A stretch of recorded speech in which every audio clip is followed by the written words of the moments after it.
We got Maduro, and it appears that's all Trump wanted out of this was him as this figurehead.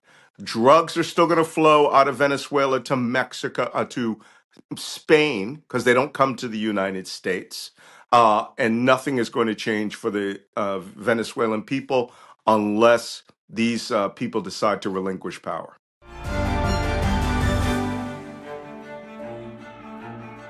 Hi, I'm Fergus Macphee, and welcome to the Trump Report on Times Radio.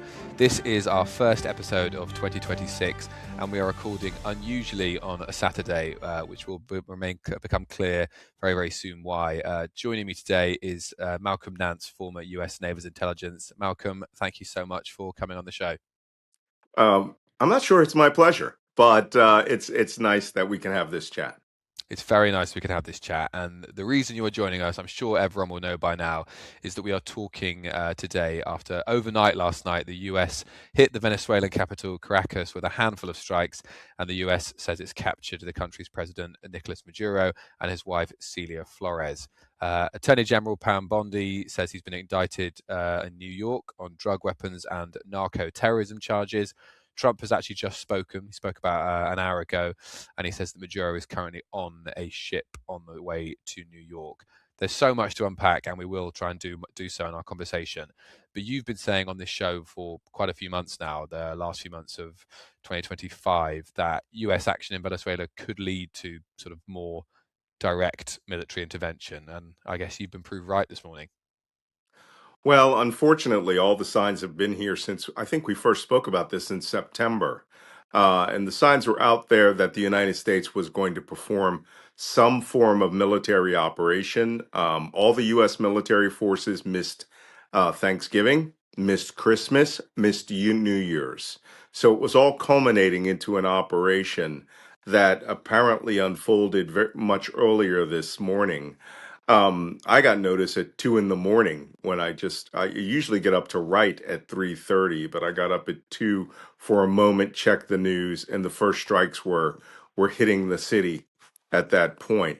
But I think it's important for your listeners and to understand just exactly what's happened here. If this seems vaguely familiar, it's because it is very close to what happened in 1990 with Manuel Noriega in Panama, where U.S. forces actually had ground dominance there, invaded, and the leader of Panama at that time, Manuel Noriega, holed himself up in the Papa Nuncio, and after a few days, we got control of him, brought him to the United States on drug charges, and charged him with being a narco trafficking kingpin. That's precisely what's happened here. However, there are some factors that we're going to have to wait for more clarity, but how the United States actually got him may be a little less exciting and daring than we think, because the opposition is claiming it was a negotiated exit. I'm glad you mentioned that. Yeah, there were some reports earlier on that it was a negotiated exit. As you say, the opposition say that. But I just want to read some of the readouts. Trump spoke on Fox News, like I say, around an hour ago. And one of the things that he said, he claims he spoke to Maduro a week ago and that he told him, you have to give up, you have to surrender. And the reports that came out of that was that the operation, they sort of dragged Maduro and his wife out of their sort of fortress, I think he called it, out of their beds in the middle of the night. That would seem to suggest it wasn't a negotiated exit. Where's the truth in all this? Well, let's look at it from a an operational perspective. And a lot of people ask, why did this take so long? There was news that this was supposed to happen at Christmas. It was supposed to be some big Christmas present. And I'm sure the chairman of the Joint Chiefs of Staff, General Kane, would have cautioned him against going on at specific dates and would have introduced a lot of strategic ambiguity into the operation by never going on New Year's evening. You always go a couple of days afterwards when they think you're not actually going to do anything. So that's how the likely that the date and time was chosen. There was also bad weather. Also, they may have wanted resources in place. At our airbase in Roosevelt Roads, there were new flights of F-22s that arrived. So the military likes to have its ducks in a row. Let's talk about how they got Maduro. Um, I just want to point out that this is where you get into that gray area between not just the truth, not just the lies, but in a sort of a discussed story that you're going to come out with. Who, when they say the opposition negotiated this, the question is who is the opposition? Was it the Machado? The opposition led by Machado? Was it the opposition within the country? Or is it a new opposition? And this is where I'm leaning from an intelligence perspective that his top two deputies, the Minister of Defense, Vladimir Pedrino Lopez, and his Minister of the Interior, who is far more hardline and far more brutal, Cabello, that they may have been the opposition that negotiated his departure because there was almost no military response. Military leaves were granted, and virtually no one was killed. We don't know what the actual body count is. The only real defense around Maduro at this point would have been his Cuban bodyguards, would have been the Ministry of the Interior and Ministry of Defense guards surrounding his estancia, right, his presidential palace, and then his immediate personal protective team, personal protective officer. This mission took 28 minutes in and out. We're good. We're not that good. To have fight in an opposed operation where you come in, you kill everybody around the perimeter, fight your way in, breach your way in, and get him in his bed while 2,000-pound bombs are dropping all over the city tells me that he was likely packaged and under someone's custody and control before U.S. forces came in and got him out. So it may have been more of an extraction. No, look, it's a dangerous, horribly dangerous mission.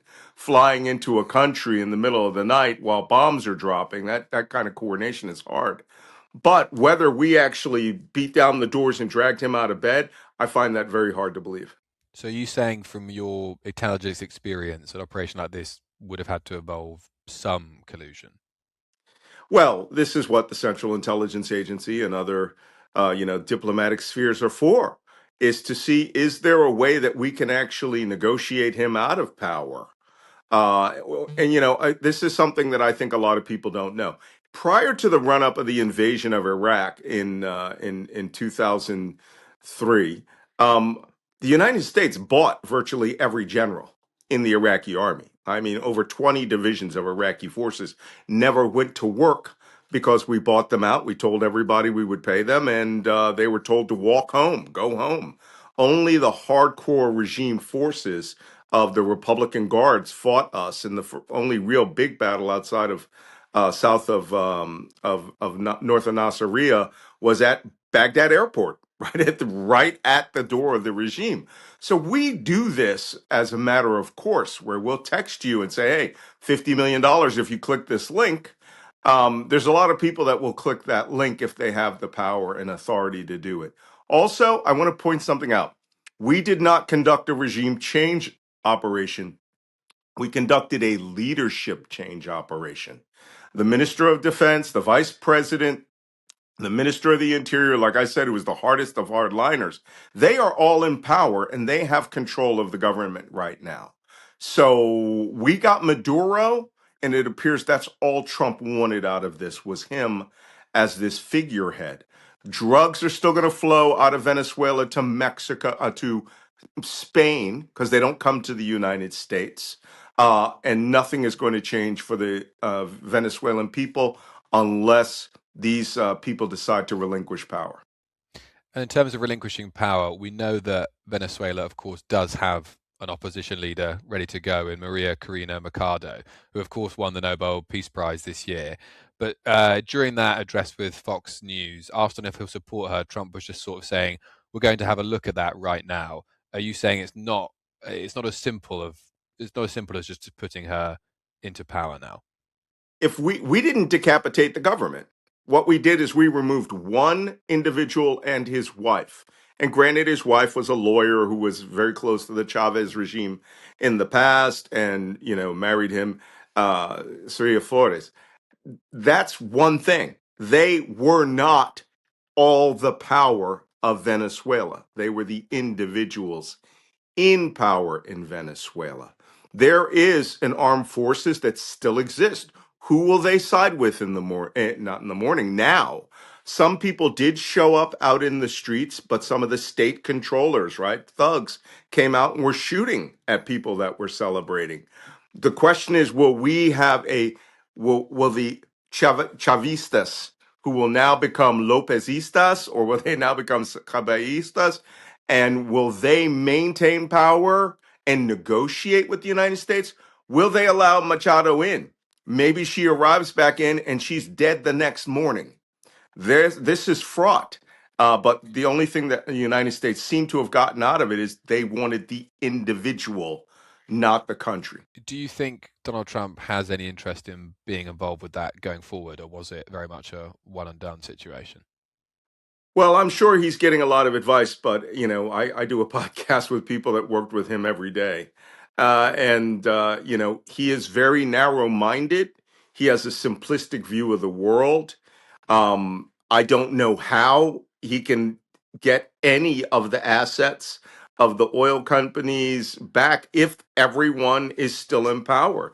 They did not. The only people they may have killed were the air defense forces, some of the air defense forces, and the people who just happened to be on watch in certain military bases. That could just be a few dozen people. But they still have a 93,000 person armed forces. They have a 500,000 loyalist militia people. And who will they support tomorrow when they see that Maduro is gone? Look, we even expended ordnance to destroy Hugo Chavez's mausoleum, which is not freeing anybody. Police are still on the streets. They're still the police. The National Guard are on the streets. They control things. People are going out for coffee and buying bread this morning. That does not change the dynamic on the ground in Venezuela now that Maduro is gone. One thing that did perhaps point towards the future, I found it almost extraordinary that Donald Trump was saying this in his appearance on Fox News. He said that the US is going to be strongly involved in Venezuela's oil industry moving forward. That's I'm just so stunned. I didn't hear that part of the interview. I saw some of the other bits of it, but if this is about oil, he has to understand that those assets can be sabotaged. Those assets can be taken away. That heavy crud that Venezuela has is most still. We have never stopped refining their oil in the United States. Three major oil refineries in the U.S. are oriented to refine that. But if this is about oil, and it turns out that he has cut this deal and, by the way, which is the exact scenario in the Tom Clancy novel, A Clear and Present Danger, right? The president cuts a secret deal with, the leaders of the drug cartels to lower the amounts of drugs that are coming out, and they will give them a certain number of arrests. This is what that sounds like. It sounds like this is oil for an exchange of two people. If that's the case, how will that improve the lives of the everyday people by giving ConocoPhillips, or ExxonMobil oil refineries that are 20 years out of date? The big question is, could he lose everything with a new regime that just opens all the doors for China and allows them to come in, resources, manpower, and guidance? Well, that's always a possibility. And who would that new regime be? Well, right now, like I said, the two strong men that have been left in power that survived the attacks that are on television was the Minister of Defense, right? Pedrino Lopez, who says he is now going to fight anyone that comes there. But a key question was, well, you had 5,000 surface to air missiles and you had all these anti-aircraft guns, and not one round of anything was fired. If it was fired, it was fired at the Residencia. But did he cut the deal? And was he the negotiated opposition? He could come back down, and could hurt the people of Venezuela. He could come back down as a strong man than Maduro. You may have gotten rid of the guy that you could negotiate with. But is he going to run around with a machete and call for the death of Americans? Well, this morning in his military speech, he called on the armed forces to now resist anyone coming on the ground. Well, they came on the ground. They were there for 28 minutes. They left. What next could just be all pantomime. Yeah, and the details we've got at the moment are still fairly scant. We will sort of keep looking into it and keep our audience updated as it progresses. You mentioned Iraq earlier. I wanted to ask because I can't remember in my lifetime since the invasion of Iraq a piece of US policy as interventionist as this. I guess, even with Colonel Gaddafi, that was sort of done as a NATO operation. But for the US to remove an external head of state like this, is this pretty unprecedented? Well, it is to a certain extent. We have a history of doing that, but usually within the parameters that the United States really wants to spread democracy. They're getting rid of dictators because they're dictators. Because of human rights, the oppression of their own people. In Iraq, he gassed the Kurds in the north, and he suppressed and murdered the Baathists in the south, and suppressed 85% of his own population that were not loyal to him. That's what America used to stand for. What you are seeing here is a transactional presidency. He does things that benefits himself personally or his allies that will benefit himself. And like I said, I give a podcast every week with the two closest advisors that worked with him for years. Michael Cohen was his personal attorney, and he says he does nothing unless it benefits him. When he talks about oil, he means oil. But this was his bite at the apple. There will be no reinvasion. There can be no moving into that country. Anybody who wants to defend that country could make it very painful for Americans if they were to actually put the militia in the streets and with anti-aircraft guns and missiles. They could make it so that any continued operation penetrating their country could be quite costly to the United States. But this appears to be his norm. He has toys, he uses toys, but they're not done for any of the traditional reasons the United States Department of Defense has been used to since World War II. This is closer to real Cold War politics, and now it gives a permission slip for anybody to do anything. Will it benefit him with his supporter base from back home? We know that, over almost a year ago now, when he was elected, it was part of an America First policy. I think he's sort of drifted publicly away from that quite a lot over the last year. But how will this play back in the United States? Well, you have to understand where his thoughts about his base and the foreign policy go. They're a cult. There's just no way to put it in any other way. They believe in whatever he believes. He's empowered them to hate the people that they hate, which is Latin American immigrants in the United States and foreigners. But he likes to use the trappings of power, like when flying over the B 2 bombers and having military parades. And they like the tactical aspects of this because they never think about, and I'm talking about MAGA, they don't think about the geopolitical aspects of this other than greatness as a generic, adjective, and taking what they want and doing what they think, shooting cruise missiles into the middle of a desert to support Christianity in a country that's 50-50 Muslim Christian, like they did in Nigeria.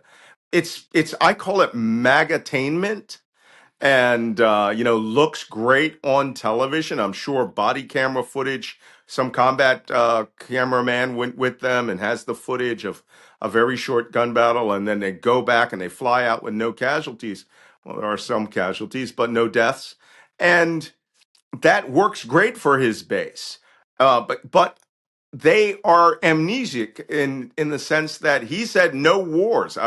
There's a great meme out there, which was an actual lawn poster that said Kamala Harris will send your children to die. No new war, no new wars. Trump and Vance. Well, he's used power way more than virtually anybody, and he does it in a Tom Clancy-esque, wanting to change the positions on the chessboard way of doing it. I guess in Donald Trump could make the case for that this isn't a case of the foreign war, but he's protecting America's domestic interests. I'm sure he has made that case.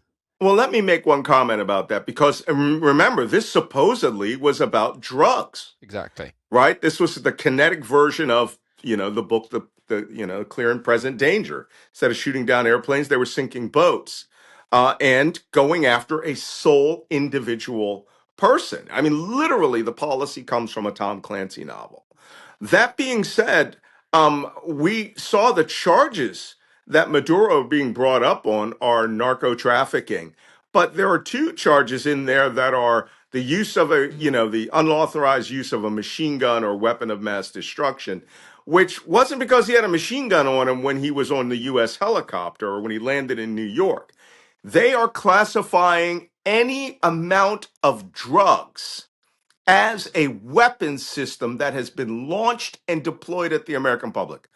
In the United States, of all the drugs, the enormous demand of drugs in the United States, in 2003, which is our latest statistics, there were 29,000 deaths related to cocaine, right? It isn't gangland. It's people that may have overdosed or may have, died from long addictions and things like that. But fentanyl killed 72,000 people in that same amount of time. The Sackler family, who introduced Oxycontin to the United States, since 1999, over 1 million Americans died of drug overdoses from Oxycontin, legally or illegally purchased in the United States, manufactured in the United States. So the premise of a war on drugs is just false. And he gave the game away. It's about oil. He really wants access to that oil reserves, but he may think that he have people in charge now that will respect Trump because Trump did it and I'll come for you if you don't comply with me. The world doesn't work like that and warlords don't work like that. They're going to take their money and they now have access to the gold bars and the beaches. And we'll see whether Trump gets anything out of this. Just quickly before I let you go, when I woke up this morning and saw the news, one of the first sort of countries to speak out on it was Iran in support of Venezuela. Maduro is also a big ally of Vladimir Putin. Does what we've seen in the last 24 hours risk escalation in those relationships between the US and Russia and Iran? Putin will now use this as leverage in negotiations for Ukraine. He'll say, we won't get in your way. We'll let you have your sphere of influence. We'll let you have this Duginist fantasy of owning the western pole of the world. But you will give us something on the Ukraine negotiations. You'll get us those 5 provinces. Thank you so much, Malcolm. And just finally, very simplistically, uh, how does this all look for the Venezuelan people? Well, it's really up to the Venezuelan people. If, 500,000 people hit the streets this morning and demand real change, they could have a government that gives them change, but it may be made up of the top lieutenants of Maduro. If they demand Machado come back, we'll have to see. She could come back. That doesn't mean that one of the FARC guerrillas that lives there, or the Maduristas, or even someone else does not assassinate her or the incoming government. It is now the Wild West. Oh, by the way, we don't know whether there's sections of the country will fall under control of the Trenda Aragua, narco terrorist group, criminal gangs. It could get woolly from this point. We shall have to see. Malcolm Nance, thank you so much for joining us on this slightly different special edition of the Trump Report. And thank you for wearing exactly the same fleece as me to make sure we're coordinated. Cheers. And to everyone else, we will be back with regular episodes of the show from this coming Monday. Thank you so much for joining us.